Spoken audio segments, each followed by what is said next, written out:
Bonjour à tous et bienvenue sur la pause RH. Pour ceux qui nous rejoignent ici pour la première fois, je me présente, je m'appelle Sabrina, je suis une RH passionnée et sur cette chaîne, je vous dévoile tout ce que je sais du monde du recrutement. Et pour cette vidéo, je vais vous présenter les 25 critères de discrimination à l'embauche qui sont prévus par la loi en France et les recours qui sont possibles si vous pensez que vous êtes victime de discrimination. Donc c'est parti, je vais vous donner les 25 critères de discrimination qui sont prévus par le droit français et également donc les critères qui sont intégrés et qui sont issus des textes internationaux ou européens.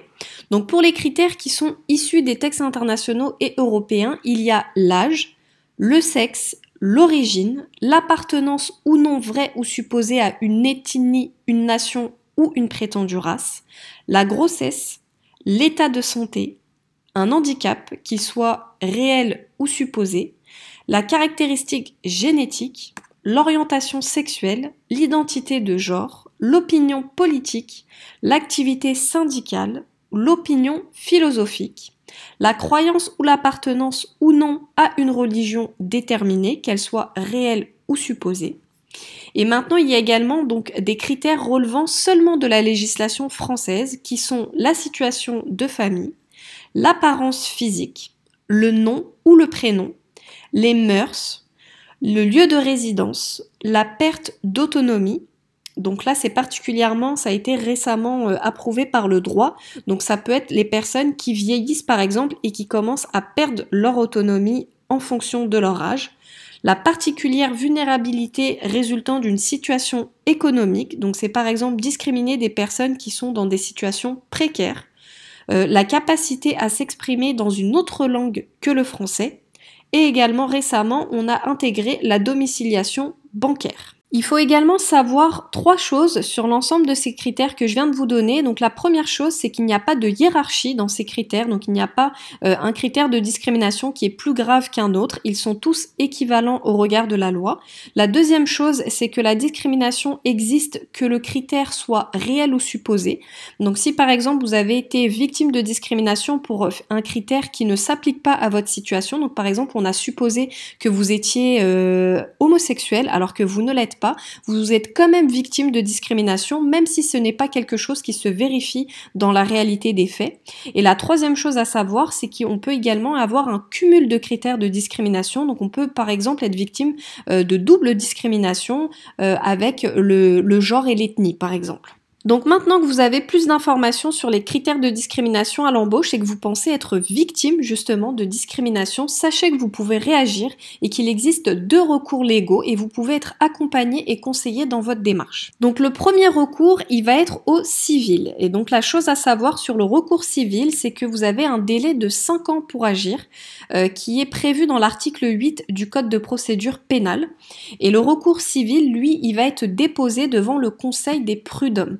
Même si le contrat de travail n'a pas encore été signé et que vous pensez être discriminé à l'embauche, vous pouvez déposer un recours devant le Conseil des prud'hommes, qui est le juge naturel du travail. Donc tout candidat écarté pour des motifs discriminatoires peut saisir le Conseil des prud'hommes pour réclamer des dommages et intérêts pour le préjudice subi. Et donc sachez que vous pouvez être accompagné et conseillé, donc vous pouvez contacter le défenseur des droits, les associations de lutte contre les discriminations, les organisations syndicales ou encore l'inspecteur du travail. Donc je vais vous mettre en barre d'infos les sites internet à consulter pour avoir plus d'informations sur justement comment être accompagné et conseillé pour déposer ce type de recours. Donc comment ça se passe? Une fois que vous avez déposé le recours auprès du Conseil des prud'hommes, donc vous allez être appelé pour présenter au juge les éléments supposant la discrimination. Donc vous allez devoir exposer devant un juge l'ensemble des éléments laissant supposer l'existence de la discrimination, qu'elle soit directe ou indirecte. À la suite de ça, c'est l'auteur supposé de la discrimination qui lui va également être reçu par le juge pour justifier sa décision. Donc l'auteur supposé de la discrimination, il va devoir prouver au juge que sa décision, elle est justifiée par des éléments objectifs étrangers à toute discrimination. Donc il faut savoir que nous, dans le recrutement, les entreprises, normalement, on a des normes à respecter pour être capable de prouver qu'on n'a pas discriminé un candidat à l'embauche.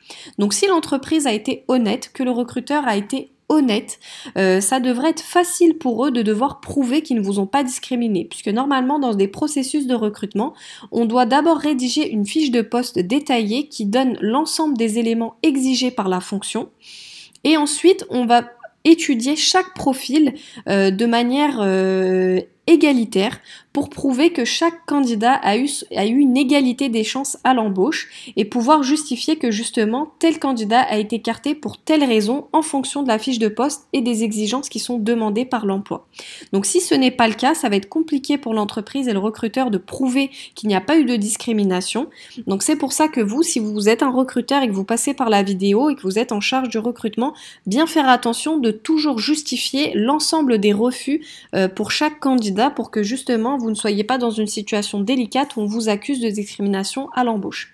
Et vous, en tant que candidat, si vous vous sentez discriminé, il faut récolter le plus de preuves possibles, le plus de faits concrets qui peuvent justement venir appuyer le sentiment de discrimination que vous avez eu pour venir confirmer justement cette discrimination et passer au-delà de l'impression que vous avez eue. Une fois que cela est fait, c'est le juge qui va prendre une décision. Donc si la discrimination elle est reconnue, des dommages et intérêts vont devoir venir réparer l'entièreté du préjudice qui résulte de cette discrimination, et ce pendant toute sa durée. Ensuite, sachez qu'il existe un autre recours, donc autre que le recours civil, c'est le recours pénal, et vous avez un délai de 3 ans pour agir, donc c'est un peu plus court, ce n'est pas 5 ans, c'est 3 ans, et c'est prévu par l'article 1134-5 du Code du travail.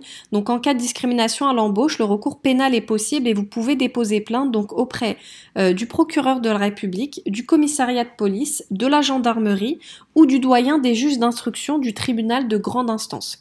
Et donc cela permet de sanctionner pénalement ces agissements par un tribunal correctionnel.